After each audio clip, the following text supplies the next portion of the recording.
Bonsoir. Bienvenue à l'Institut français de Hanoï pour une très belle séance que tout le monde attend. Je suis très content de voir qu'il y a autant de jeunesse et que vous êtes aussi nombreux ce soir à venir dans le cadre de la semaine française de la littérature, de l'écrit à l'écran. Et ce soir, il y a beaucoup de monde et nous sommes tous à vouloir parler ici parce que nous accueillons David Fuenquinos qui est ici, qui va nous rejoindre et que Frédéric va nous présenter, qui est à la fois un écrivain qui compte énormément en France et aussi quelqu'un, voilà, super cool, et aussi qui est un réalisateur de films. Donc, je vais passer immédiatement le témoin parce que Frédéric, ça fait plusieurs jours qu'il fait ça. Il va vous présenter très bien. Voilà, et bien entendu. Voilà. Frédéric, je te laisse la parole. Merci Emmanuel, bonsoir à toutes et à tous. Que j'ai pas grand chose à ajouter, si ce n'est qu'effectivement c'est un honneur d'avoir David Fuenquinos, qui est un des auteurs français qui vend le plus de livres en France, mais aussi qui est le plus publié dans le monde. Il a écrit 16 romans et il est publié dans plus de 40 pays à travers le monde. C'est assez rare pour des écrivains français, il faut le souligner. Mais David n'est pas que écrivain, il est surtout écrivain, mais il n'est pas que écrivain, il est aussi scénariste et réalisateur. Et c'est de ça dont on va parler aujourd'hui. On va parler de littérature et de cinéma, parce que les relations sont très étroites, et souvent ce sont les livres qui sont adaptés à l'écran.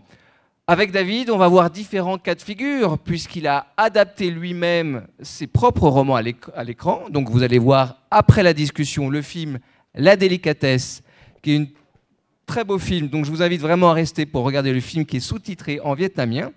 Il a été adapté par d'autres réalisateur. Hier, pour ceux qui étaient là, vous avez pu voir le film Les Souvenirs, mais il est également réalisateur d'histoires totalement nouvelles qu'il a écrit spécifiquement pour le cinéma avec son frère Stéphane, notamment le film Jalouse, qui sera projeté demain à l'espace à 19 h. Et pour parler cinéma et littérature, nous avons aussi une autre personnalité qui vient, elle, du Vietnam. C'est une réalisatrice très connue au Vietnam. Je vais mentionner le film Flapping in the Middle of Nowhere. Elle est productrice. Elle gère aussi ce lieu qui est absolument formidable dans Hanoï, qui s'appelle Okia. Et je vous invite à aller prendre un verre quand vous avez le temps. Madame Nguyen Hong Diep, qui doit être quelque part dans les parages. Et voilà.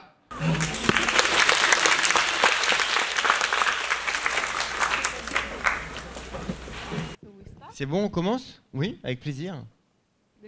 C'est toi. You start? C'est dommage parce que je ne parle pas français. C'est vraiment dommage. Et comme vous tous, nous allons donc passer par la traduction simultanée. Qu'ils en soient ici vivement remerciés. Ceux qui travaillent dans la commune, j'espère que la traduction va en effet faire passer beaucoup de messages et aussi va nous sentir l'humour de M. David Fuenquinos. Beaucoup de mes amis ont participé à des échanges avec vous à Saigon et on m'a dit que vous êtes un écrivain qui met en effet en avance le côté humoristique et j'espère que ce côté va être partagé amplement lors de cette discussion. Bonjour à vous toutes et à vous tous. Aujourd'hui, nous avons une rencontre avec l'écrivain David Fuenquinos. Donc, nous allons avoir un petit cocktail et après le cocktail, on va voir le film La Délicatesse. Pour commencer, j'aimerais bien en fait me présenter et après je vais vous donner la parole et vous pouvez vous présenter aussi après. Je suis réalisatrice et je suis parmi vous aujourd'hui simplement parce que la maison d'édition Nhã Nam pense que je suis quelqu'un qui aime bien les livres et les films français Même si je ne parle pas français, mais j'ai un engouement pour les films et pour les livres français. Je peux dire seulement quelques mots comme « je t'aime »,« d'accord »,« bonjour »,« merci ». Cela dit, j'ai vraiment un réel engouement. Je suis très heureuse de vous côtoyer ce soir parce que je peux participer à une rencontre avec un metteur en scène, un écrivain, et vous êtes aussi un scénariste. C'est une chance énorme pour moi parce que moi-même, je suis aussi metteur en scène, réalisatrice, et moi, je suis vraiment la personne la plus curieuse. J'aimerais savoir qui êtes-vous. J'ai beaucoup lu, en fait, dans le communiqué de presse, mais je vous donne quand même la parole pour une brève présentation. Ah, vous voulez savoir qui je suis? On en a pour longtemps, là. Hein. Alors, pour me présenter, il y a beaucoup de choses qui ont été dites. Je suis un écrivain français, né à Paris. J'ai 44 ans, même si je fais beaucoup plus jeune. J'ai écrit de nombreux romans déjà et réalisé 2 films. Je suis très heureux d'être au Vietnam. Ça aussi, ça fait partie de la présentation. Parce que c'est une chance incroyable pour moi d'être traduit dans le monde entier, de pouvoir voyager, d'avoir mes livres en vietnamien, de pouvoir vous rencontrer. Pour moi, c'est un véritable échange. Hein, c'est-à-dire que vous allez m'écouter, mais je suis heureux aussi de vous rencontrer, d'écouter vos questions, de partager avec une réalisatrice vietnamienne. Voilà, ça fait partie de la source finalement de la création. Cette curiosité dont tu parlais, je suis totalement d'accord avec toi, c'est vraiment l'essence de toute chose quand on est écrivain ou réalisateur ou artiste de manière générale. Pour me présenter, moi je ne suis pas du tout issu d'un milieu culturel. Il n'y avait pas de livre chez moi. Comme quoi on peut devenir écrivain sans être baigné comme ça dans la culture. Il y a un premier fait très marquant dans ma vie, c'est que j'ai été très gravement malade à l'âge de 16 ans. J'ai passé des mois à l'hôpital, j'étais opéré du cœur. Et c'est quelque chose qui m'a donné une sensibilité différente. Et la proximité de la mort, voilà, tous ceux qui ont été malades connaissent ça finalement. M'ont propulsé dans une sorte d'énergie de survivant. Et après, je me suis mis à lire, à écrire, à aimer la musique classique, à aimer le jazz. J'ai fait une école de jazz. J'ai aimé me promener dans les musées. J'ai aimé la beauté et la sensualité d'une manière générale. J'ai commencé à écrire à ce moment-là. J'étais un adolescent romantique. J'écrivais beaucoup de lettres. Mais bon, ça ne marchait pas trop. Alors je continuais à écrire, et puis j'ai écrit des nouvelles, et puis des romans. J'ai jamais pensé pendant toute cette époque-là que je serais publié un jour. J'écrivais parce que c'était ma respiration, c'était ma nécessité, c'était ma vie d'écrire. Et donc entre 16 et 26 ans, j'écrivais tous les jours. Et puis j'ai publié mon premier roman à 26 ans, en envoyant par la poste aux éditions Gallimard. Mais là, encore une fois, je ne pensais pas qu'un jour, j'aurais des lecteurs et que je serais traduit un peu partout et que j'aurais cette chance-là. C'est arrivé le succès hein, avec La Délicatesse. C'était mon 8e roman, j'avais 36 ans. Donc vous avez remarqué qu'il m'arrive quelque chose à chaque fois qu'il y a un 6. Hein. 16 ans, 26 ans, 36 ans. J'ai hâte d'avoir 46 ans, on va voir ce qui va se passer. Et donc, La Délicatesse, c'est vrai, a changé ma vie parce que c'est vrai que c'est un livre qui a rencontré un succès considérable en France et dans plein de pays. Et pour moi, c'était absolument inattendu. C'était pas un but en soi. J'étais heureux d'écrire, d'avoir quelques lecteurs. Et parallèlement, puisqu'on parle aussi de l'adaptation, c'est le thème un peu de la soirée, à l'époque, puisque le livre est sorti il y a 10 ans, on a préparé avec mon frère l'adaptation cinématographique de ce livre. Et je suis très heureux aussi pour ceux qui vont rester après la rencontre et après le cocktail surtout, vont voir le film La Délicatesse, qui était mon premier film, parce que ça aussi, c'est très, très émouvant pour un réalisateur de voyager avec son film. Donc voilà, alors j'ai raconté que la partie professionnelle. Hein. Faut que je me présente aussi dans ma vie privée. Faut que je parle de toutes mes ex-femmes.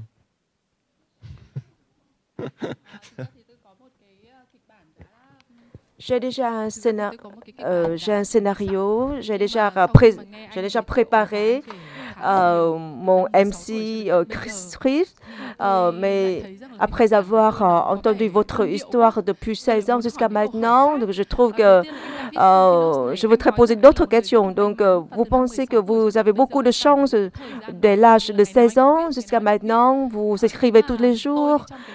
Et moi-même, quand je cherche à vous comprendre à travers vos romans, à travers votre écriture, je trouve que j'ai imaginé que vous avez traversé des souffrances dans la vie pour pouvoir trouver des sources de création. Vous avez donc vécu une solitude absolue. Vous avez donc vécu une grande tristesse comme Mademoiselle Nathalie dans votre roman.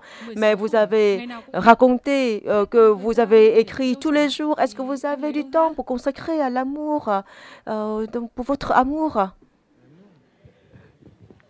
Ah oui, dès la deuxième question, c'est très personnel, oui. Alors, j'ai pas exprimé une souffrance. Moi, quand j'ai été gravement malade, finalement, c'est la meilleure chose qui me soit arrivée parce que ça m'a fait comprendre beaucoup de choses, ça m'a ouvert l'esprit, ça m'a permis peut-être d'écrire après. Mais là où tu as raison, c'est que souvent, dans la plupart de mes livres ou de mes films, il y a de l'humour, il y a de la fantaisie. Et ça, c'est souvent la conséquence d'une forme de mélancolie. Il y a une formule très célèbre qui dit que l'humour est la politesse du désespoir.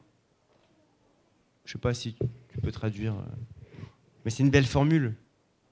L'humour est la politesse du désespoir. Et donc, moi, je ne suis pas du tout désespéré, mais il y a dans mes livres et dans mon énergie... oui, cette façon de faire des allers-retours entre la fantaisie et la mélancolie. Je travaille énormément. J'ai publié beaucoup de livres. J'ai participé à beaucoup de films. Je voyage beaucoup. Je suis dans la boulimie en fait de travail. Mais je peux te dire que le plus important reste la vie. Je préférais toujours vivre une histoire à écrire un roman. Puisque c'est ça ta question, tu me demandes si j'ai du temps pour l'amour. Tu es très romantique, toi.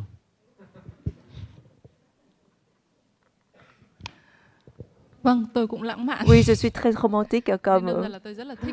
C'est pourquoi j'aime beaucoup vos films de Fonkinos. Quand je lis votre livre, je trouve que vous avez donc un sens d'humour très grand qui a été traduit dans votre livre. Et vous êtes aussi très délicat. Comme le titre du livre, La délicatesse, mais je ne sais pas pourquoi le titre du livre a été traduit au Vietnam, c'est L'amour de Paris, et le film reprend également ce nom, L'amour de Paris. Mais quand je peux comprendre le nom initial de ce livre, La délicatesse, je peux donc comprendre parfaitement et sentir parfaitement la délicatesse du réalisateur, de l'écrivain. Et donc, je peux donc trouver que l'imagination de moi-même, de l'auteur de ce film, est tout à fait exacte. Et notre séance aujourd'hui, c'est la rencontre et le partage avec Fonkinos. Et je voudrais donc m'intéresser grandement à l'adaptation des romans au cinéma. Et vous avez donc écrit beaucoup de livres, beaucoup de romans. Et vous avez dit que les premiers romans n'ont pas rencontré un grand succès. Mais quand j'ai lu 3 livres, 3 romans publiés par Nhã Nam, et je trouve que ces 3 livres sont très très beaux et très intéressants, et je peux comprendre parfaitement pourquoi ces livres peuvent rencontrer un tel grand succès dans le monde. Et je trouve que le langage que vous avez utilisé dans vos romans est très similaire, ressemble au langage du cinéma. Et donc, je peux trouver dans votre livre beaucoup d'éléments pour produire des films, les éléments pour créer des films, la mélancolie,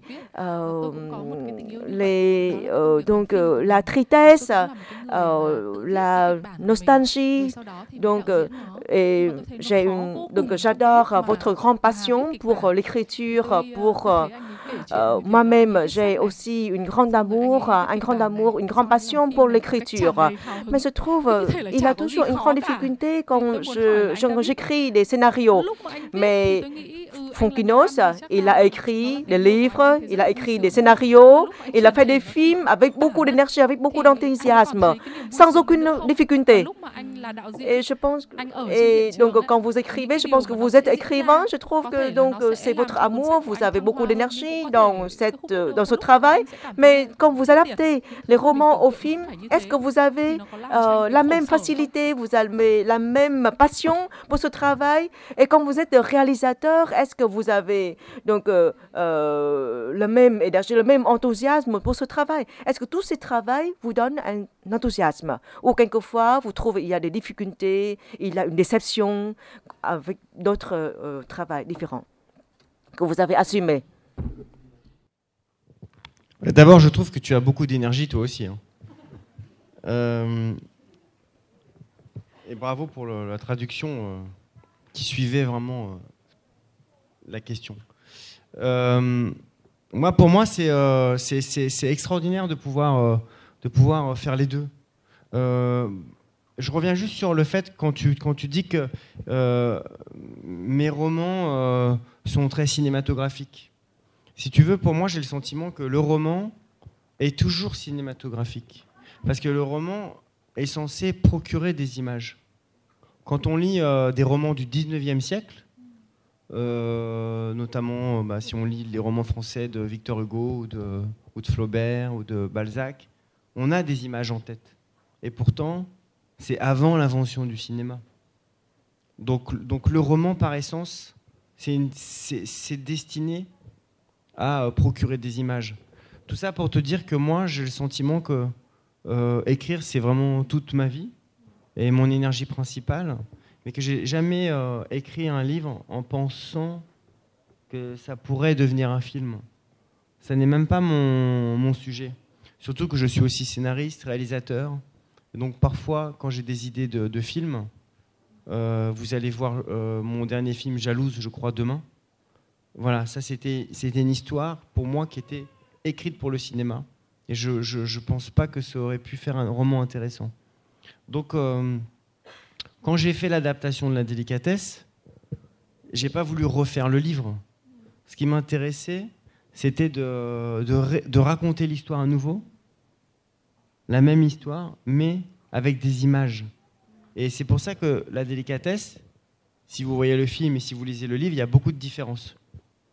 J'ai ajouté un personnage, j'ai rajouté beaucoup de scènes. Il y a beaucoup de scènes dans le film qui ne sont pas dans le livre. Et d'ailleurs, l'auteur, souvent on dit qu'une adaptation, ça trahit le roman. C'est une trahison. L'auteur est la meilleure personne pour se trahir. Moi, j'ai adoré me trahir. Et donc, l'excitation principale, quand on fait du cinéma, c'est évidemment le rêve un peu fou d'être face à son univers. C'est-à-dire, on a comme ça des images en tête, on a comme des fantasmes, et puis après, il y a 50 personnes qui travaillent pour réaliser votre fantasme. Moi, je trouve ça magique quand j'écris La Délicatesse et qu'il y a une héroïne, Nathalie, et puis après, je rêve de l'actrice Audrey Tautou, et on arrive à la convaincre. Et puis travailler avec elle, c'est extrêmement impressionnant. de pouvoir être comme ça. Moi, j'avais le sentiment parfois que quand je parlais avec Audrey Tautou, elle était Nathalie. Et je me dis, mais elle est à la fois réelle et en même temps, elle est le fruit de mon imagination. C'est comme si vous étiez un enfant et qu'on vous donne le jouet le plus extraordinaire. Alors c'est dur, hein. C'est dur, c'est difficile, c'est stressant, parce qu'il faut prendre les bonnes décisions et qu'on ne peut pas refaire les choses. Tu sais très bien que c'est beaucoup de pression et que parfois quand je suis au milieu d'un plateau et que je sens toute cette pression, j'ai envie de retourner dans mon lit et d'écrire des livres. Et puis parfois quand je suis dans mon lit en train d'écrire un livre, eh ben, je me dis les gens me manquent, les acteurs, les techniciens. J'adore tous les métiers du cinéma. Moi, par exemple, j'ai adoré travailler avec... créer un personnage.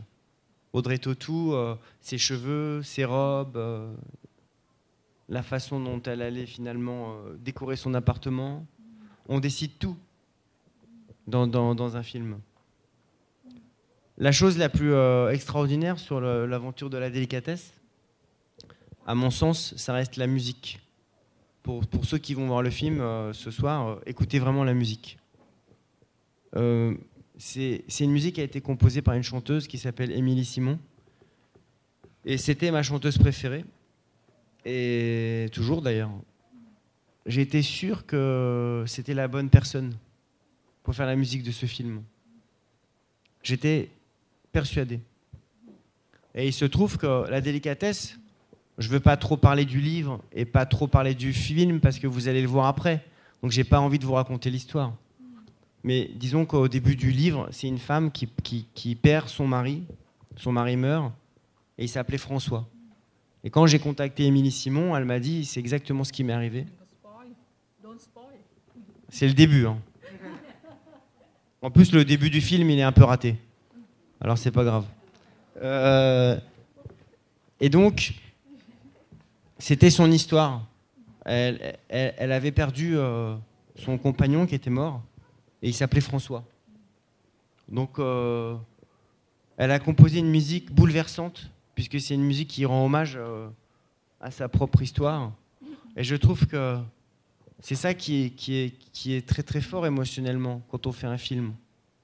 Moi, j'arrive avec mon histoire, et puis après, il y a les acteurs qui enrichissent, qui comprennent les personnages. Il y a la musique, il y a la décoration, il y a la lumière. On est tous au service de cette histoire. Voilà. Et c'est vrai que, bon, là, alors ici, ça s'appelle une histoire d'amour à Paris. Ouais, ça fait très romantique, quoi. Mais alors, le mot la délicatesse, c'est un mot qui est latin. Et il a souvent été compliqué à traduire dans certains pays. En Allemagne, par exemple, ça s'appelle le baiser de Nathalie. Aux États-Unis, ça s'appelle delicacy. Mais alors là, ça n'a rien à voir, ça évoque plutôt une pâtisserie.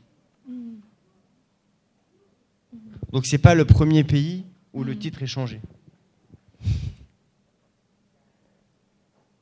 Mais c'est vrai que c'est une histoire d'amour à Paris. Mais bon, moi je l'aurais pas appelé comme ça, quoi. Trời ơi, có lẽ đây là, tôi nghĩ đây là lần đầu tiên của tôi, mà tôi cũng nghĩ đây là lần đầu tiên của các bạn luôn, là được trò chuyện với cả một đạo diễn mà lại có thái độ ôn hòa như thế với cả nhà văn, người đã viết ra cái cuốn sách mà mình làm phim trên nó. Qui a une attitude très modératrice vis-à-vis de l'écrivain qui a écrit ces romans, parce que j'ai donc entendu donc les relations en rupture après l'adaptation des romans au cinéma, donc entre le réalisateur, l'adapteur et l'écrivain sont toujours dans les relations très difficiles en travaillant ensemble. Mais aujourd'hui, je peux trouver donc témoigner d'une parfaite harmonie entre l'écrivain, entre le réalisateur et entre l'adapteur. Parce que c'est la même personne. D'avoir été adapté par d'autres réalisateurs et que ça se passe mal. Hein. Tôi thì tôi đã chuyển thể một số tiểu thuyết của một số tác giả khác lên điện ảnh và quan hệ cũng khó khăn như chị nói. Et que ça se passe bien aussi. Và không phải lúc nào cũng tốt, thế nhưng mà cũng có lúc thì quan hệ cũng được tốt đẹp. Thế thì có phải là bởi vì là anh rút kinh nghiệm từ những cái lần không tốt đẹp đấy cho nên anh quyết định là thôi lần này thì mình không những chuyển thể, mình còn làm đạo diễn luôn, mình làm phim luôn. Est-ce que dans d'autres, quand vous adaptez d'autres romans au cinéma, est-ce que vous avez des difficultés dans les relations, dans les rapports avec les écrivains de ces romans? Et donc, est-ce que c'est la motivation qui vous pousse à adapter votre propre roman au cinéma? Non, moi j'ai pas adapté. Enfin, j'ai adapté une fois pour la télévision un écrivain. Mais sinon, vaut mieux adapter des écrivains morts. Ils sont moins compliqués. Je pense que ça c'est la règle numéro 1 de l'adaptation. Mais moi j'ai pas adapté de romans, mais par contre tous mes derniers livres sont devenus des films. Donc j'ai beaucoup de réalisateurs qui ont réalisé des films d'après mes romans. Et moi je suis pas du tout un auteur compliqué, puisque j'essaye de voir tout le temps le côté positif des choses. Et si le film n'est pas bien, c'est pas grave. J'ai beaucoup de chance dans ma vie professionnelle, je veux dire. Je vais certainement pas me rendre malade parce qu'il y a une adaptation d'un de mes romans qui est mauvaise. C'est arrivé une fois. Voilà, j'ai simplement mis sur la fiche librement adapté. Quand vous lisez librement adapté, ça veut dire en général que l'auteur n'est pas très content. Et c'est arrivé une fois, et puis 2 autres fois, le film est formidable. Et il y a Les Souvenirs qui est passé hier, je crois, c'est ça? C'est adapté d'un de mes romans et je suis très content du film. Et là, j'ai un livre qui est sorti en France il y a 2 ans à peu près, qui s'appelle Le Mystère en épique. Et le film vient d'être fini avec un acteur très connu en France qui s'appelle Fabrice Lucchini.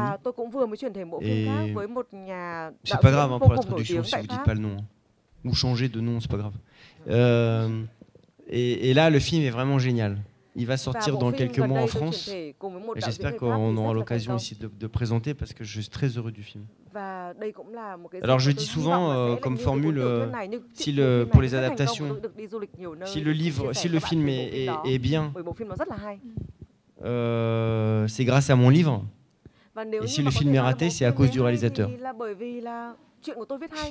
Nhưng mà nếu như mà chuyện của tôi mà viết hay mà đạo diễn mà không thành công thì cũng không thể có tác phẩm hay. Nó là sự cộng hưởng của cả hai bên. Sau khi mà anh viết này, xong rồi anh là biên kịch. Vous avez écrit, vous êtes scénariste, vous avez adapté le livre au film, au cinéma, et vous êtes réalisateur. D'après vous, quel est le travail que vous préférez le plus? Je pense que c'est la question que vous pouvez rencontrer à plusieurs reprises. Donc vous pouvez répondre à cette question après. J'ai lu ce livre, La délicatesse. En tant que lecteur, j'ai des imaginations différentes sur Nathalie, sur Francus. Et après avoir vu le film L'amour de Paris et j'ai vu Marcus. Et donc, ce n'est pas du tout dans mon imagination. Dans Nathalie, c'est exactement, c'est exactement ce que j'ai imaginé. Mais avec Marcus, je ne peux pas. C'est vraiment une déception pour moi parce que j'ai dû prendre beaucoup de temps pour pouvoir accepter que Marcus, créé par le réalisateur, c'est différent par rapport à Marcus dans le livre. Voilà, c'est au point de vue d'un lecteur que je suis. Et donc, vous trouvez que la trahison est bonne, mais est-ce que vous avez rencontré des cas selon lesquels les lecteurs ne peuvent pas accepter la trahison parce qu'on a déjà trop adoré les personnages dans le livre? C'est pratiquement tout le temps le cas. Ce que tu dis, je l'ai entendu tout le temps. Et c'est tout à fait normal. C'est ça qui est compliqué dans une adaptation. Quand on a lu le livre avant, on s'est fait soi-même son propre film. Donc, tu lis le livre, tu imagines Marcus, et ton Marcus à toi, c'est impossible qu'il puisse être le Marcus du film, puisque tu es la seule personne au monde à avoir créé ce Marcus. Et chaque lecteur a créé, surtout que moi je ne décris pas physiquement mes personnages, très très peu. Donc chaque lecteur a créé, voilà, sa Nathalie et son Marcus. Donc si on veut voir le film en se disant je vais voir ce que j'ai imaginé, on est forcément déçu puisque ça ne peut pas exister. Il faut, si on a envie de voir l'adaptation d'un livre qu'on a lu, il faut aller voir le film en se disant voilà, c'est une autre façon de raconter l'histoire, c'est une proposition. Et moi je comprends tout à fait. J'ai eu beaucoup de personnes qui m'ont dit pourquoi vous avez pris Audrey Tautou dans ce film, parce que dans le livre, Nathalie est blonde. Eh bien, je n'ai jamais écrit la couleur des cheveux de Nathalie dans le livre. Jamais. Il y a beaucoup de lecteurs qui l'imaginent blonde. Donc, c'est comme ça. J'ai aussi beaucoup de lecteurs qui ont trouvé le film très fidèle et qui avaient exactement la même tonalité que le livre. Moi, par exemple, j'ai fait le film, donc c'est difficile d'avoir un jugement sur ce film-là. Je vois les défauts du film, je vois ce que j'aurais pu faire mieux, mais je trouve que le film est très fidèle au livre. Je trouve que, d'une manière différente, on ressent la même chose. On ressent le mélange de tristesse et le mélange de fantaisie quand on voit le film. Je vois bien, moi, quand je suis dans les salles, les gens rient beaucoup et les gens sont émus. Enfin, ceux qui ont aimé le film, hein. Il y a aussi des gens qui rentrent chez eux.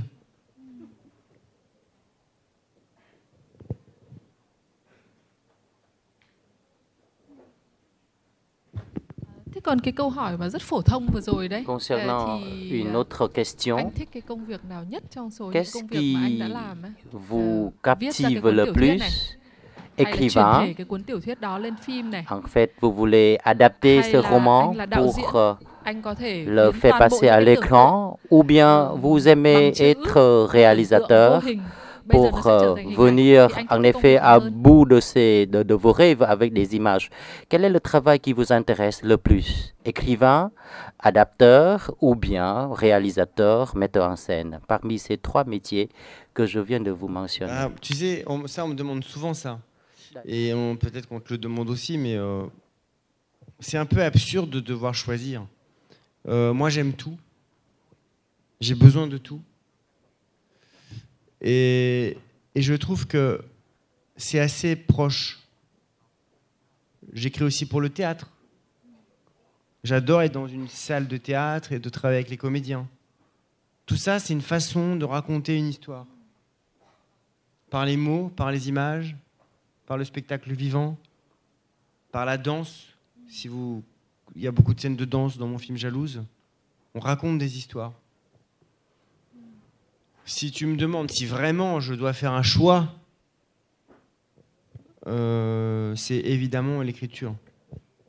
Je ne pourrais pas vivre sans écriture.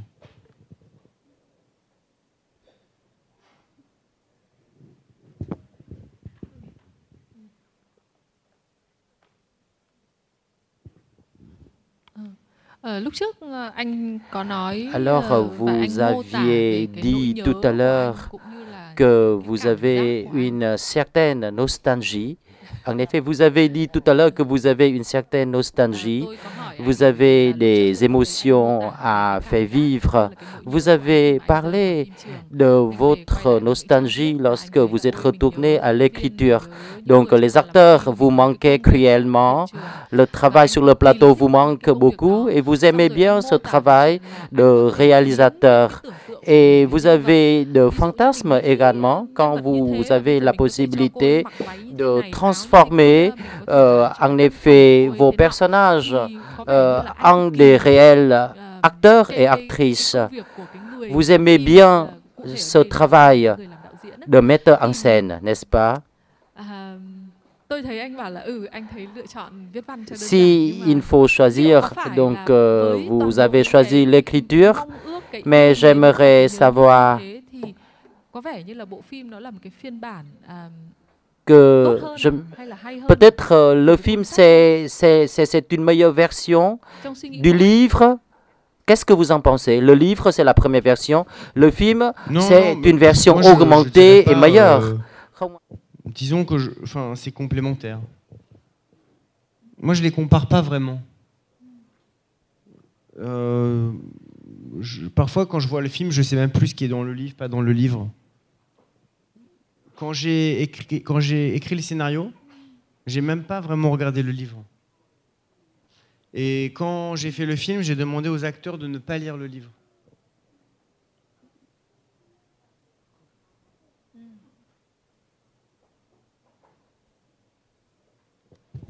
Thế có diễn viên nào họ không nghe lời anh, họ vẫn cứ đọc sách? Có bao giờ ở trên hiện trường họ vẫn bảo là nhưng mà tôi thấy là trong sách thì anh viết thế này cơ mà, nhân vật như thế này cơ mà.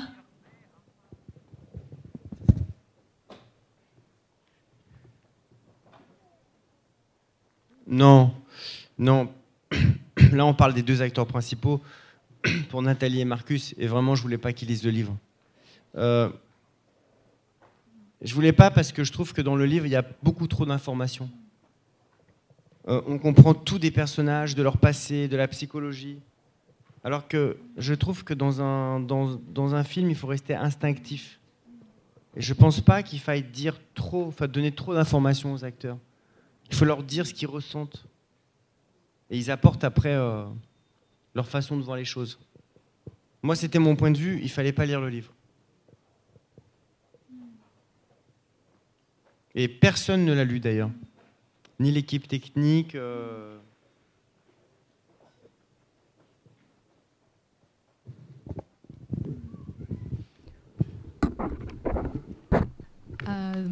Tout à l'heure, dans quelques instants, vous allez voir le film L'amour de Paris, donc adapté à partir du livre La délicatesse, écrit par Fonkinos et co-réalisé avec son frère. Et dans quelques instants, vous allez pu admirer les détails du film. Mais je voudrais poser une question par curiosité. Est-ce que vous pouvez nous parler de André Tatou? Parce que ce n'est pas moi-même qui aime le cinéma contemporain de la France. Et est-ce que vous pouvez parler de André Tatou?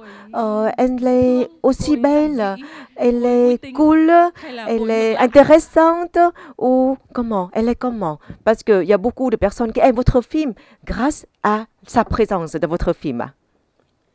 Elle est extrêmement impressionnante, hein. C'est une immense actrice. Moi, j'avais rêvé avec mon frère d'Audrey Tautou, mais on n'y croyait pas vraiment. Il y a 10 ans, c'était vraiment une star très importante. Elle recevait des centaines de scénarios par an. Elle ne faisait qu'un film par an. Et nous, c'était notre premier film. Et on s'est dit, on va tenter Audrey Tautou. Et il se trouve qu'elle a vraiment aimé le scénario parce que c'est vrai qu'elle a fait des films, soit en costume, soit des films qui ne sont pas toujours ancrés dans la réalité, comme Amélie Poulain. Là, c'était un film vraiment d'une jeune femme qui vivait, qui travaillait, qui souffrait. Il y avait aussi beaucoup d'humour.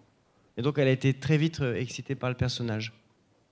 Mais ça a été très long de la convaincre parce que on lui a envoyé le scénario en avril, elle a lu le scénario en juillet, on l'a rencontré en novembre. Et quand on la rencontre, elle vous pose des questions. C'est normal, elle va s'investir après, elle fait qu'un film par an. Elle vous pose des questions sur votre vision du film et sur l'équipe technique et sur les partenaires. Alors c'est comme si vous avez un entretien pour un boulot très important. Donc on a peur, j'avais peur à chaque fois de dire des bêtises. Une fois qu'elle dit oui, c'est la femme la plus simple et la plus extraordinaire. Après, elle a tellement aimé le film, elle l'a défendu, on est allé en Russie, aux États-Unis. ce qu'il faut imaginer, c'est que c'est très impressionnant de voir ces gens-là travailler. Il ne faut jamais oublier, alors les spectateurs n'y pensent pas. Toi, tu le sais. Mais les spectateurs n'y pensent pas. Mais un film est tourné dans le désordre. Donc, La délicatesse, c'est une histoire qui dure sur 7 ans. Et parfois, un film est filmé par décor. Toutes les scènes dans l'appartement se font à la suite. Et puis après, les scènes dans le bureau se font à la suite. Donc, il faut imaginer que il y a des scènes de cinéma où parfois l'acteur ou l'actrice, en l'occurrence Audrey Tautou, ouvre une porte, et quand vous voyez l'actrice de l'autre côté de la porte, ça a été filmé 3 semaines après. Et donc, je trouve que c'est extrêmement impressionnant de voir la façon dont les acteurs, et notamment une grande actrice comme Audrey Tautou, arrivent en permanence à composer son personnage.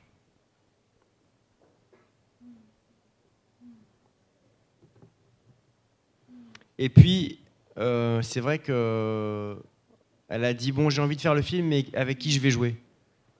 Et là, c'est un acteur, le Suédois Dépressif est joué par un acteur belge, très connu en France. Et ça, vous allez le découvrir, pour ceux qui vont voir le film. Il est extrêmement touchant, extrêmement drôle.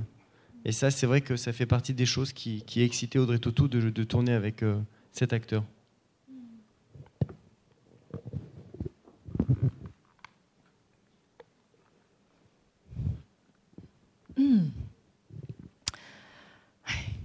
Tôi thật là thích anh ấy quá đi.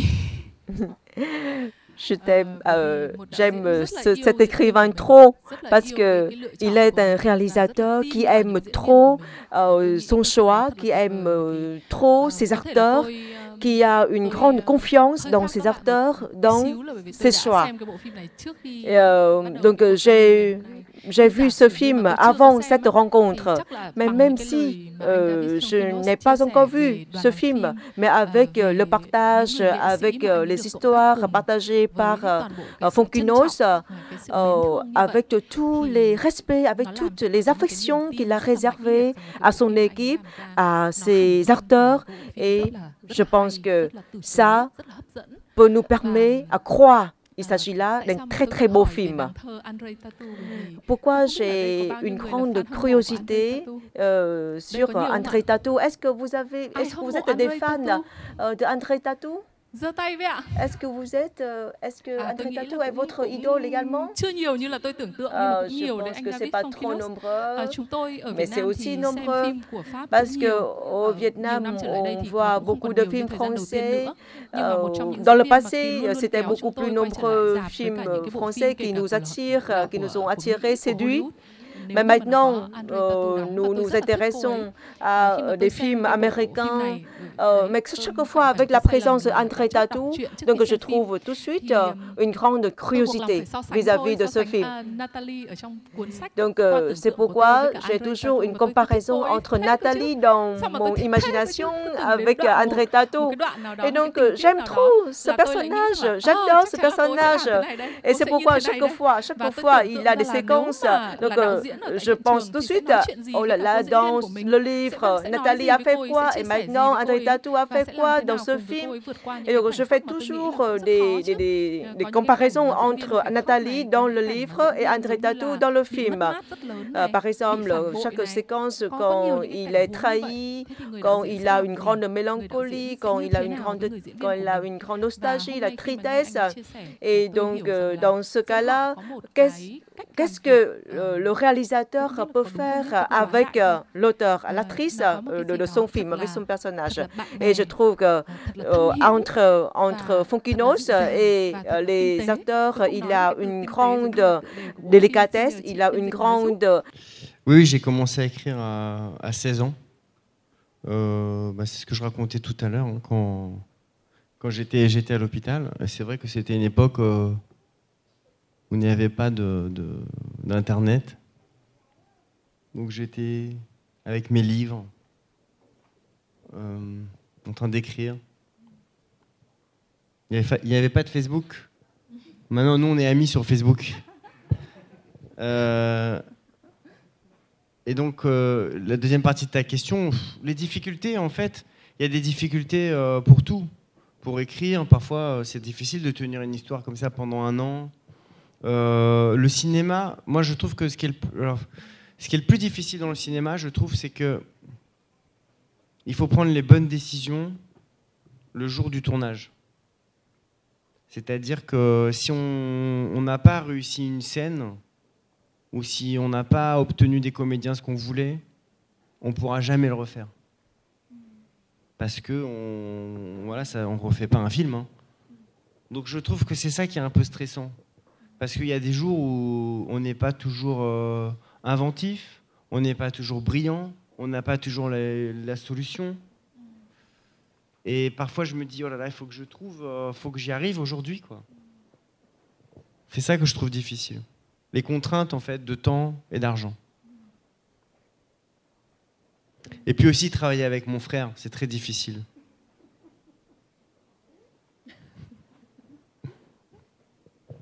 C'était une blague, hein.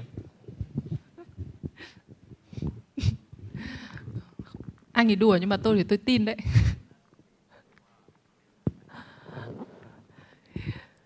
Phim này anh đã quay trong bao nhiêu lâu vậy? Và lúc mà anh chiếu thì c'est une blague mais j'y crois en fait intimement. Đọc cái cuốn sách rồi, phần đông là như vậy. Hay là những cái người Ce film, vous l'avez tourné pendant combien de temps? Et quand c'est projeté à l'écran, les spectateurs avaient lu votre roman avant d'aller au cinéma voir votre film? Ou bien ce sont les gens qui n'avaient pas lu et qui sont intéressés par la publicité sur le film? Est-ce que vous avez rencontré beaucoup de succès en France et à l'étranger après l'apparition de ce film? Beaucoup de gens avaient lu le livre, c'est vrai. Ce qui est très bizarre avec ce projet, c'est que le livre est devenu un très très grand succès pendant qu'on tournait. Donc on n'a pas fait le film parce que le livre était un succès. Et le livre n'est pas devenu un succès grâce au film. Moi, je pense qu'il ne faut pas adapter un livre qui a trop de succès. Par exemple, j'aurais jamais fait le film La Délicatesse au moment où le livre avait dépassé 1 million d'exemplaires.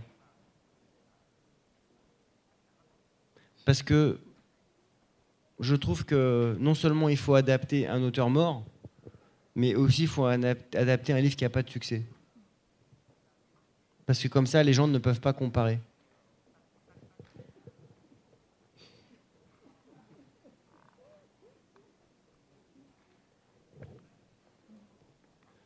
Mais c'est vrai que... Nhưng mà lúc nãy thì anh bảo rằng là anh không có lo lắng lắm về cái chuyện là sẽ bị độc giả so sánh cơ mà.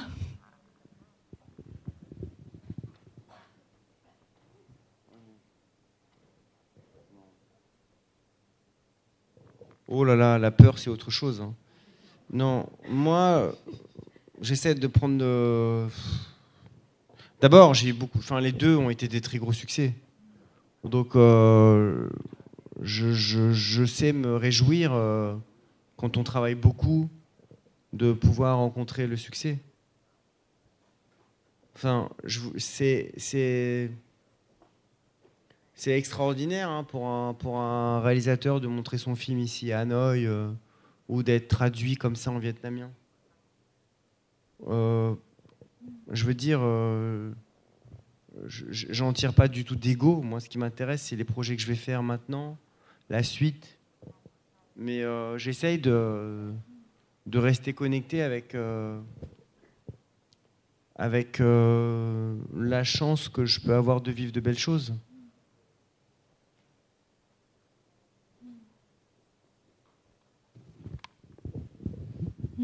Tôi có nghe nói rằng là sắp tới sẽ có một cái cuốn sách của anh David Fonkinos sẽ được dịch ra tiếng Việt. Cái cuốn sách đó có tên là Charlotte. Rất là tiếc là ngày hôm nay thì tôi lại chưa có que prochainement, vous allez avoir en fait un livre qui a été traduit en vietnamien, Charlotte. Malheureusement, je n'ai pas lu la version en vietnamien. J'ai entendu parler en effet de votre livre et vous avez placé beaucoup d'espérance dans ce livre. Et ce livre vous a pris beaucoup d'énergie, beaucoup de temps. Et c'est une belle épreuve que vous avez réussi, n'est-ce pas? Est-ce que vous pouvez nous parler de ce nouveau livre? Charlotte, si ce livre peut être vendu et on dépasse 1 million d'exemplaires, dans ce cas-là, on n'aura pas en fait un film éponyme, Charlotte, n'est-ce pas? C'est une femme qui a existé, une peintre, qui a eu une vie très difficile. Et j'étais totalement déprimé de voir à quel point ce génie de la peinture était oublié. Je suis incroyablement heureux que le livre sorte dans une semaine ici au Vietnam. En tout cas, si vous ne lisez pas le livre, allez sur Internet et renseignez-vous pour savoir qui était Charlotte Salomon. Pendant des années, moi, j'étais vraiment attristé de voir à quel point elle était oubliée. Et le livre en France a été un très, très gros succès, a permis qu'on la redécouvre. Il a eu le prix le plus important pour les jeunes lecteurs. Il est étudié maintenant au lycée. Il y a eu une grande exposition autour de l'œuvre de Charlotte Salomon.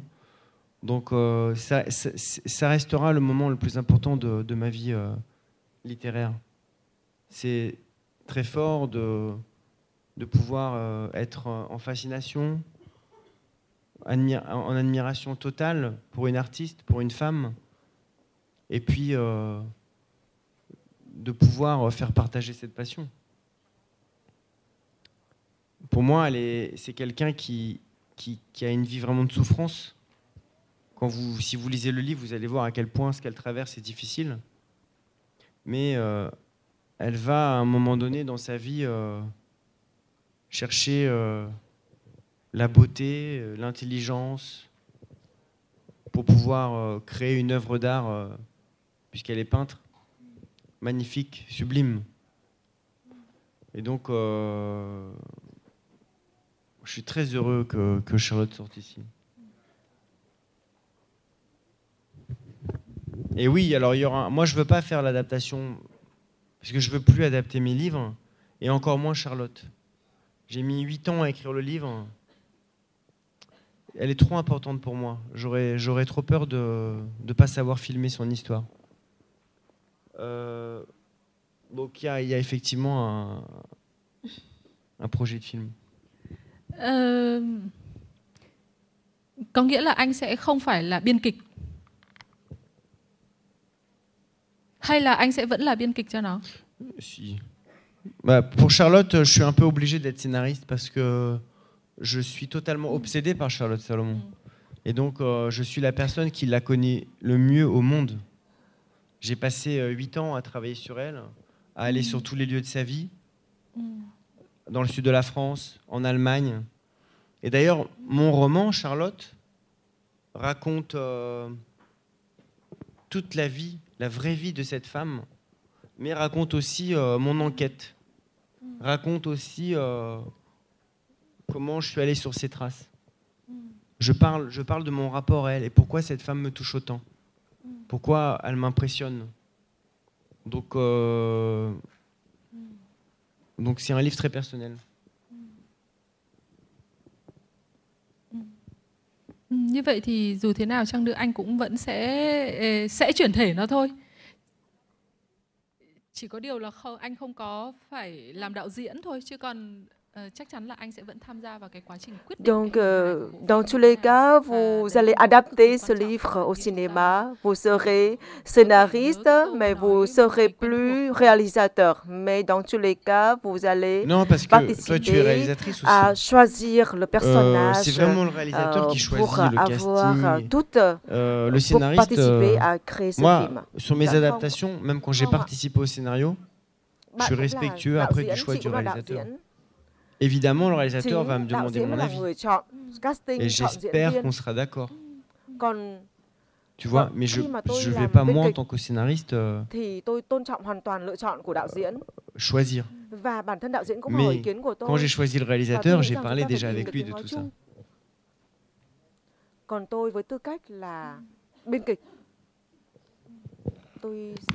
Rất là cảm ơn những cái chia sẻ của anh David Fonkinos. Những cái điều mà anh David nói nó cũng cho thấy những cái quan điểm về việc sáng tác. Alors, je voudrais vous remercier sincèrement pour toutes les informations que vous avez partagées. Tout ce que vous avez partagé tout à l'heure, vous avez évoqué tout à l'heure, vous avez traduit donc votre point de vue sur la création, sur la coopération ou sur la synthèse de différents éléments entre la littérature et la cinématographie. Au Vietnam, les écrivains sont souvent invités pour être scénaristes parce qu'on croit souvent que les écrivains peuvent écrire les scénarios très facilement, même si ce n'est pas leur livre. Mais on croit toujours que les écrivains sont tout à fait capables pour pouvoir créer de très beaux scénarios. Et dans la réalité, quelquefois, ce n'est pas le cas. Parce que j'ai déjà des rencontres, des conversations avec de grands écrivains au Vietnam. Ils m'ont dit que quelquefois, ils trouvent qu'ils sont trop proches des livres. Ils ont déjà suffisamment créé, avoir suffisamment de création pour leurs livres. Donc, ils souhaitent, ils préfèrent avoir un autre réalisateur, notre scénariste qui vont adapter leurs livres pour avoir d'autres points de vue, d'autres angles de vue vis-à-vis de leurs livres. Et aujourd'hui, Fonkinos a partagé avec nous des histoires très sincères. Et donc, pour les artistes, pour les créateurs, ils ont différents points de vue. Mais pourtant, quand on travaille ensemble, ils ont toujours le respect vis-à-vis de l'autre, envers l'autre. Et grâce à ce respect, dans le travail, ils peuvent travailler ensemble pour créer un bon projet de film cinématographique. J'ai voulu plus de temps pour pouvoir partager, parler plus avec Fonkinos. Mais par contrainte de temps, nous avons décidé de modifier le programme. Nous allons donc arrêter notre séance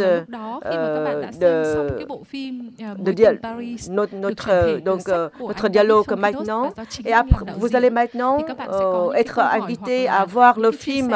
Après avoir vu le film, le réalisateur, l'écrivain, scénariste sera invité sur la scène pour répondre aux questions posées par les spectateurs, par les lecteurs.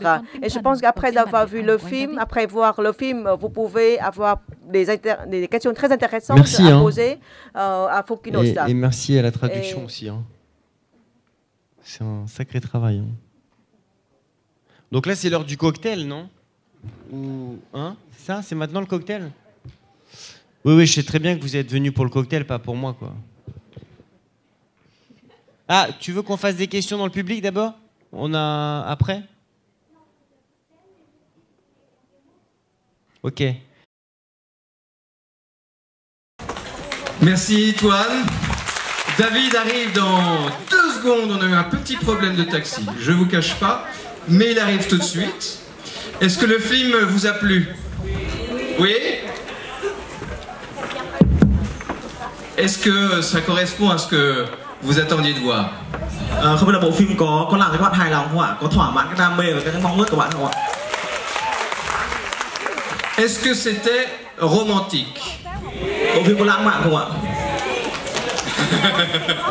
Est-ce que vous aimez les histoires romantiques? Các bạn có yêu thích các bộ phim, các câu chuyện tình yêu lãng mạn không ạ?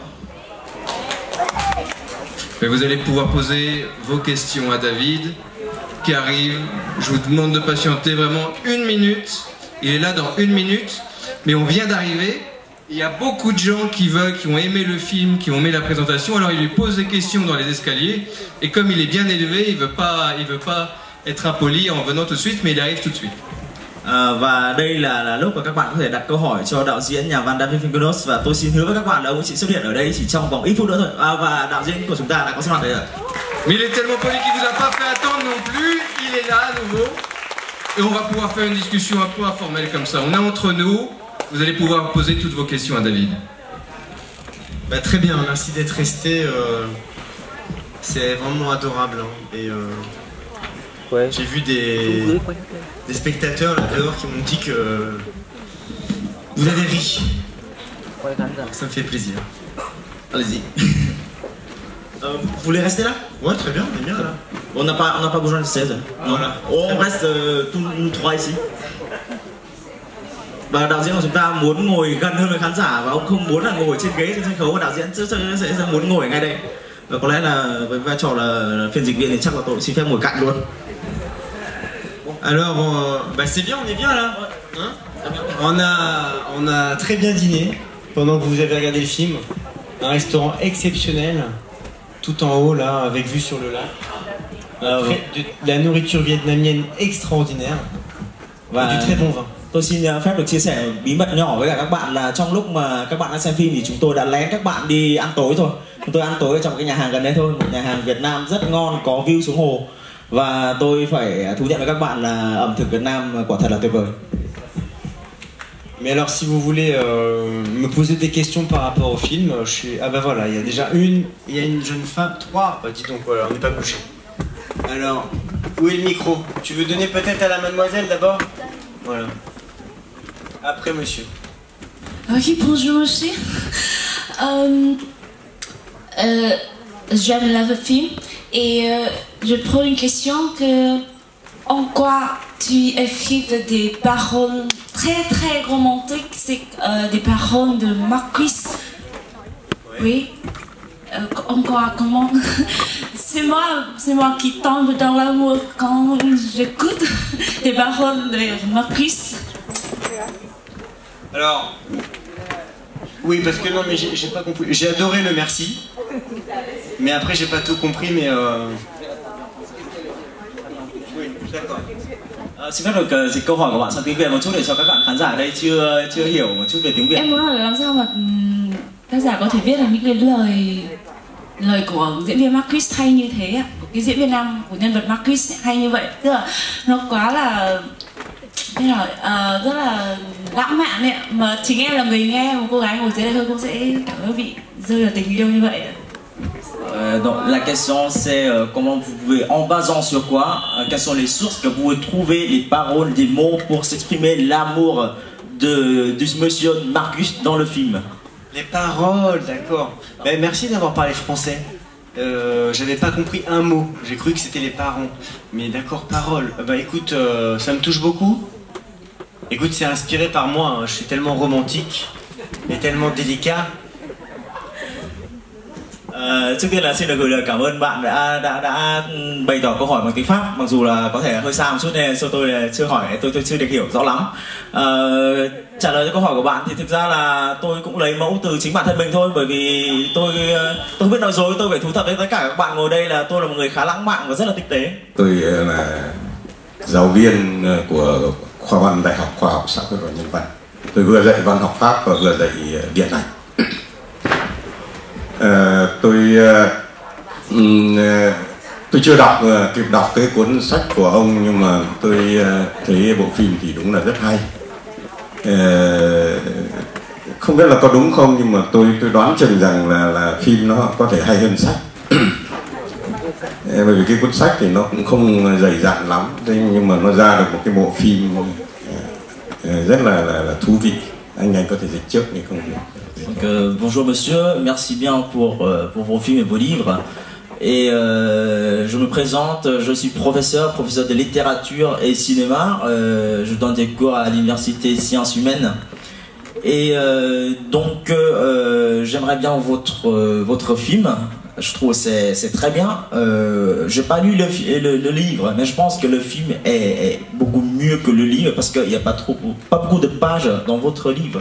Mais vous avez nous donné un film, on dit extraordinaire. Ah bah merci, il n'y avait pas de question, bah très bien. Bah ça me fait plaisir, merci monsieur.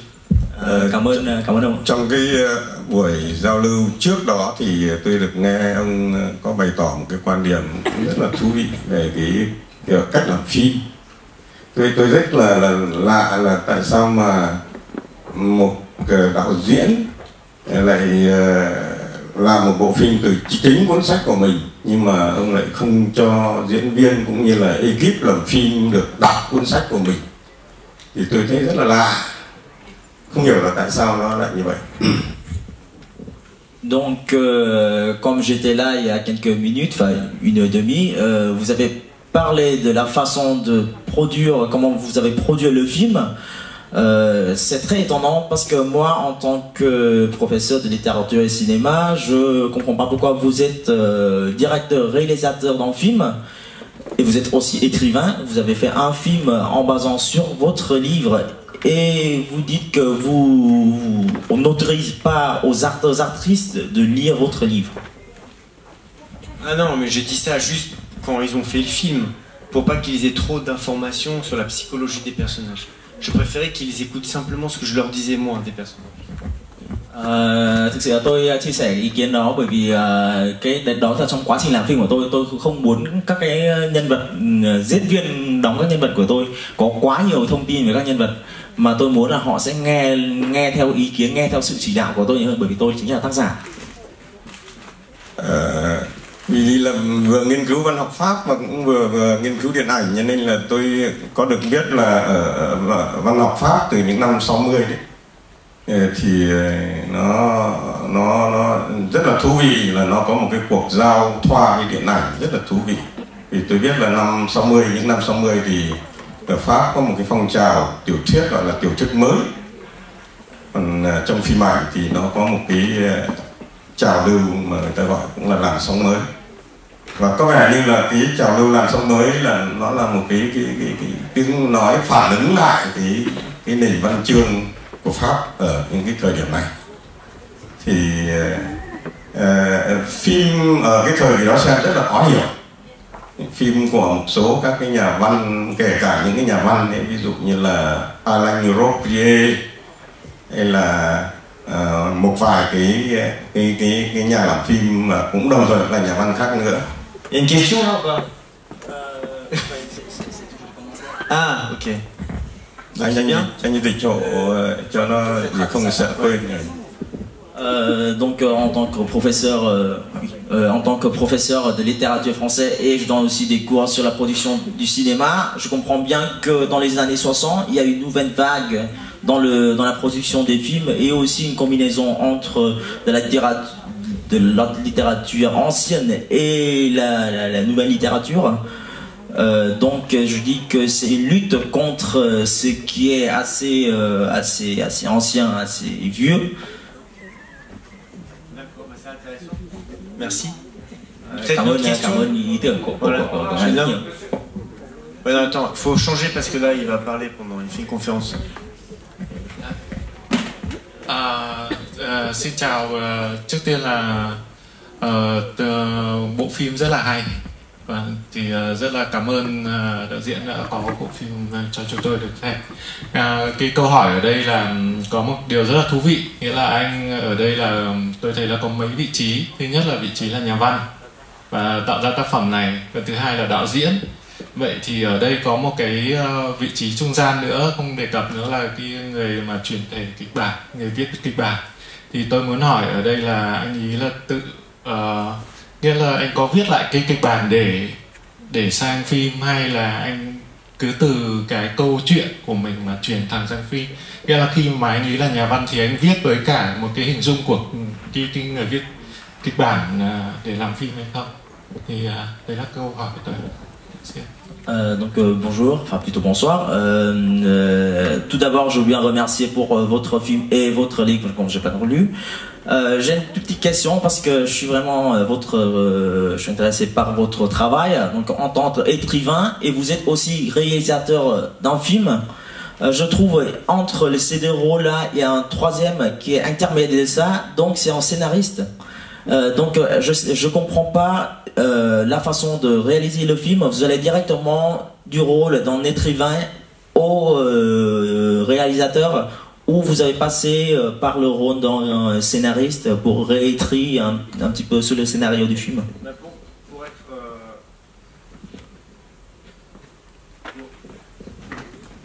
Pour être réalisateur, ça s'improvise pas. C'est beaucoup de travail en amont. J'ai fait un court-métrage, je suis allé sur beaucoup de tournages. Donc c'est pas le scénario qui est l'étape intermédiaire, hein. C'est vraiment voilà, beaucoup de préparation. Non mais c'est beaucoup de préparation. Thực sự là tôi xin chia sẻ là để hoàn thành bộ phim thì có rất là nhiều công đoạn, rất là nhiều việc phải làm. C'est-à-dire que on ne devient pas réalisateur comme ça. J'ai fait un court-métrage, je suis allé sur beaucoup de tournages, j'ai beaucoup appris avant de réaliser ce film.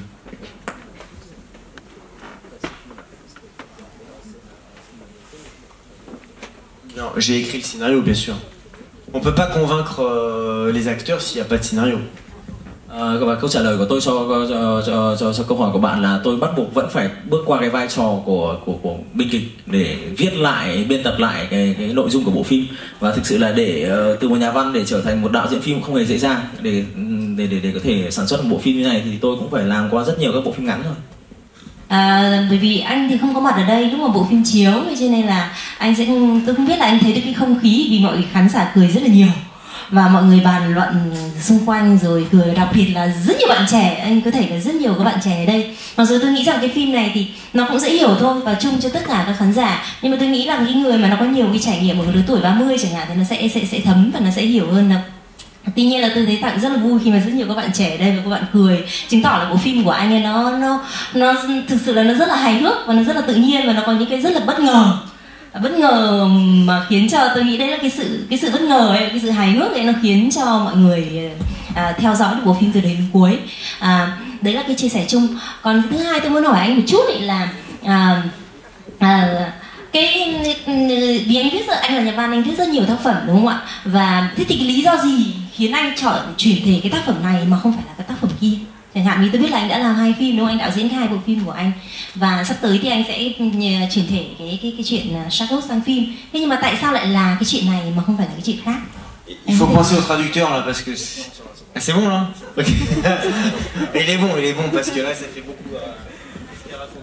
Donc tout d'abord merci pour ce soir, merci pour le film. Quand vous étiez pas là durant la projection du film, je pense que vous avez pas vu l'atmosphère dans le Tedoro parce que c'est vraiment très très dynamique. Il y a plein de jeunes ici, ils ont presque crié quand il y a quelque chose un peu étonnant et choquant.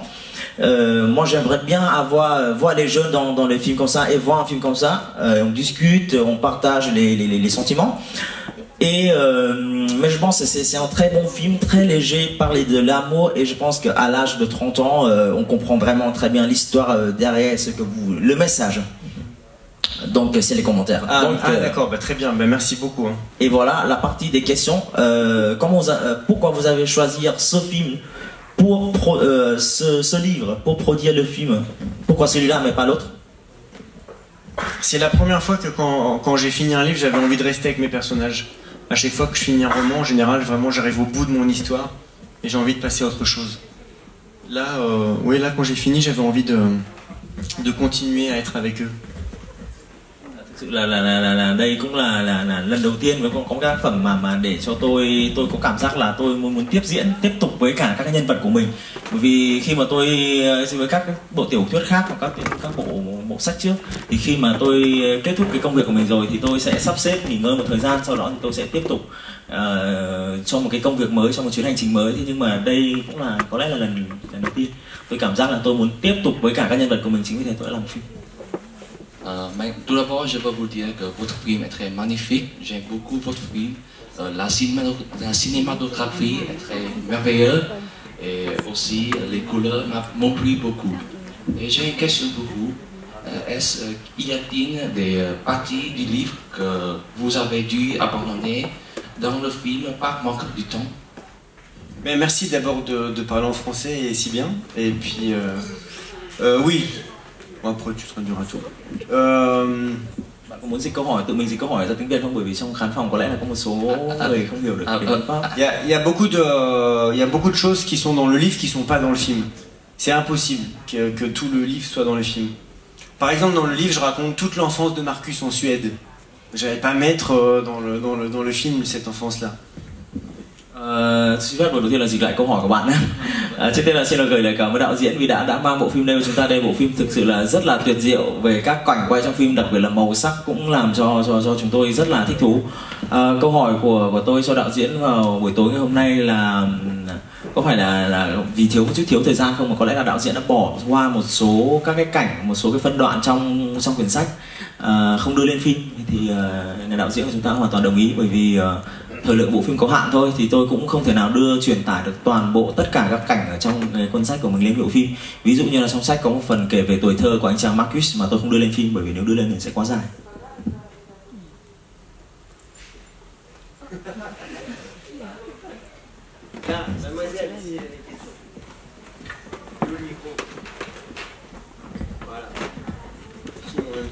C'est Facebook Live. Bạn thấy giúp mình là mình muốn hỏi là cái cuốn sách mà cô ấy đọc lúc mà cô ấy đi chạy bộ, đó là cuốn sách nào và nó được đánh dấu ở trang số bao nhiêu? Bon, une question très dure. Très dure la question. Bon, je vais traduire en tout cas. Donc c'est une question pour monsieur. Dans le film, il y a une scène, donc Nathalie le livre pendant que François il prépare pour aller faire la course, quoi. Fait du sport. Et c'est quoi le nom du livre? Et c'est à quelle page? C'est une très bonne question parce que dans le livre, je dis pas qu'est-ce qu'elle lit. Et dans le film, on voit rapidement. C'est un livre russe qui s'appelle Oblomov. J'ai cassé le micro. Oblomov. C'est pas grave, tu dis Oblomov. Và thực sự là trong cái quyển sách mà chị chia sẻ là cái quyển sách mà cô ấy trong lúc đọc mà trong lúc là người chồng chuẩn bị đi ra ngoài thể thao ấy, đó là một quyển tiểu thuyết Nga tên là Oblomov.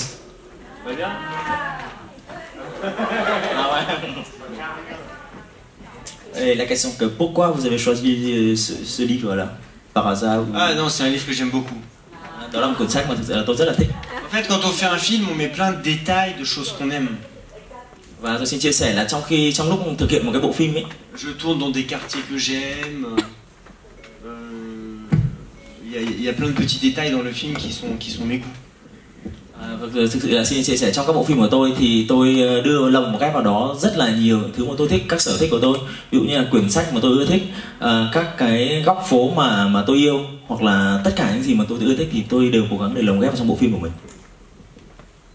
Em thì đọc cuốn Mối tình Paris cách đây 5 năm rồi ạ. Và em muốn hỏi là tức là nhà văn lấy cảm hứng từ đâu để viết cuốn sách này. Cái thứ hai, câu hỏi thứ hai của em đó là ngay từ đầu thì khi mà đọc cái tác phẩm thì em cảm thấy rằng là cái cách viết thì nó cũng có một cái sự giống với một kịch bản phim khi nó chia ra từng phần, và sau mỗi một cái, tức là mỗi một cái câu chuyện thì sẽ trích dẫn một cái vấn đề nhỏ nào đấy. Ví dụ như là sau cái cảnh mà anh chồng chạy bộ ấy ạ, thì sau anh mất thì bổ sung thêm một cái phần là những cái đĩa nhạc của anh thì sẽ nghe nếu như anh ấy không qua đời. Và cái câu hỏi thứ ba của em, câu hỏi cuối cùng ạ, tức là cái cảnh sau khi mà Marcus được Natalie hôn ấy, anh ấy đi ra ngoài thì không biết mọi người có để ý không, thì lúc cái đoạn đó là có cả nhà văn xuất hiện trong bộ phim, một cảnh rất là ngắn. Thì em hỏi là cái này có phải là ý định ban đầu có từ đầu không, hay là chỉ là sự ngẫu nhiên trong khi mà quay bộ phim thôi? Cảm ơn. Mình xin phép được dịch hai câu hỏi đầu trước đã nhé, để trả lời, sau đó mình sẽ dịch câu hỏi thứ ba. Bon, je traduis, il y a 3 questions, mais je traduis les deux premières et puis on va continuer pour la troisième. Donc merci beaucoup d'être là ce soir. Pour le livre La délicatesse, l'amour à Paris, j'ai lu le livre il y a 5 ans. Et donc, je veux bien savoir comment vous arrivez à écrire ce livre. C'est vraiment un livre qui a eu un énorme succès. Et c'est le livre que j'ai écrit le plus rapidement possible.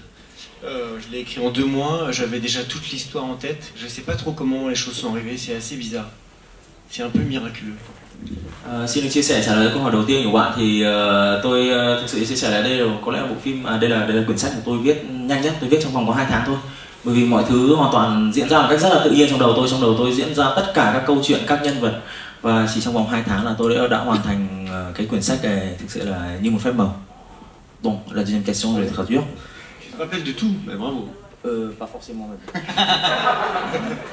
Mais bon, la deuxième question, c'est j'ai un commentaire sur le livre parce que moi je pense que votre livre est comme un scénario pour un film parce que j'ai vu que le livre est divisé en plusieurs parties et après chaque partie il y a quelque chose comme un petit mémoire ou une question comme après la partie que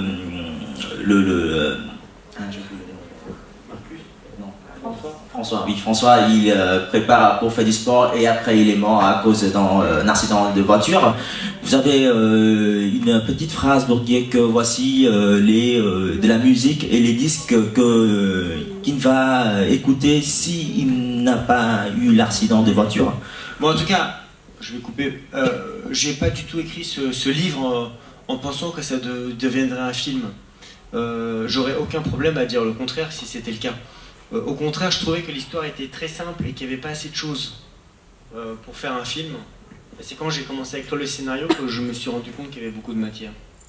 Mais c'est vraiment un objet littéraire, le livre.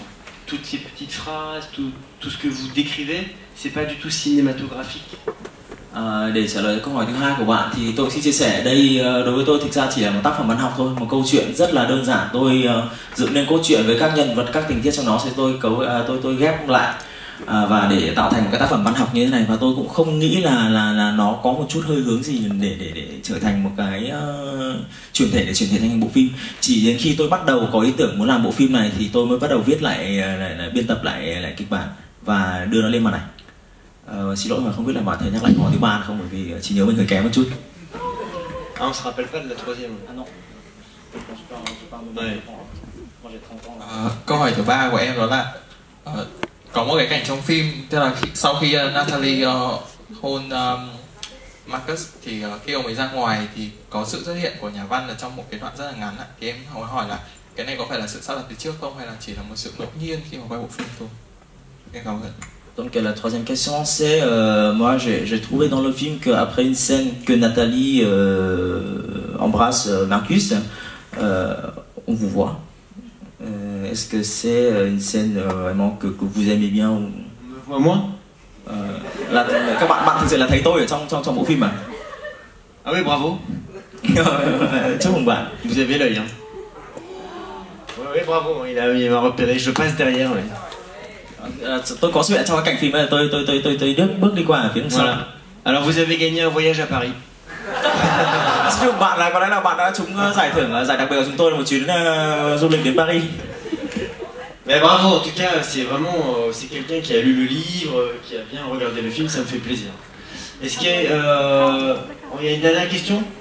Và thực sự là cảm ơn bạn rất nhiều. Tôi rất là hài lòng, rất là vui mừng khi thấy có một khán giả như bạn là người đã xem bộ phim ngày hôm nay, đã đọc cuốn truyện Cách đây 5 năm và đồng thời đã chú ý đến từng tiểu tiết ở trong bộ phim.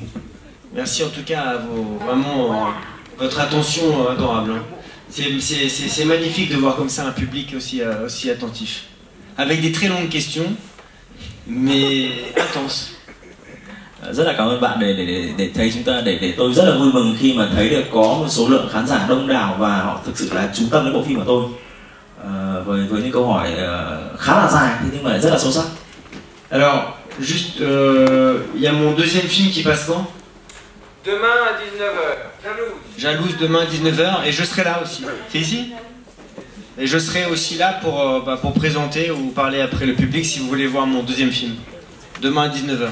Và tôi cũng xin chia sẻ một thông tin cuối cùng là ngày mai cũng tại hội trường này vào lúc 7 giờ tối thì chúng ta sẽ, nếu các bạn mong muốn thì chúng ta sẽ được xem bộ phim thứ hai của tôi, là bộ phim Jalouse, và dịch là Ghen Tuông. Và ngày mai thì tôi sẽ có mặt ở đây sau cái buổi chiếu phim để chia sẻ thêm về công việc và đồng thời là bộ phim Jalouse. Dites à tous vos amis de venir. Và đừng quên là mời tất cả bạn bè, người thân của các bạn đi cùng. Allez, bonne soirée, merci, hein, et merci au super traducteur.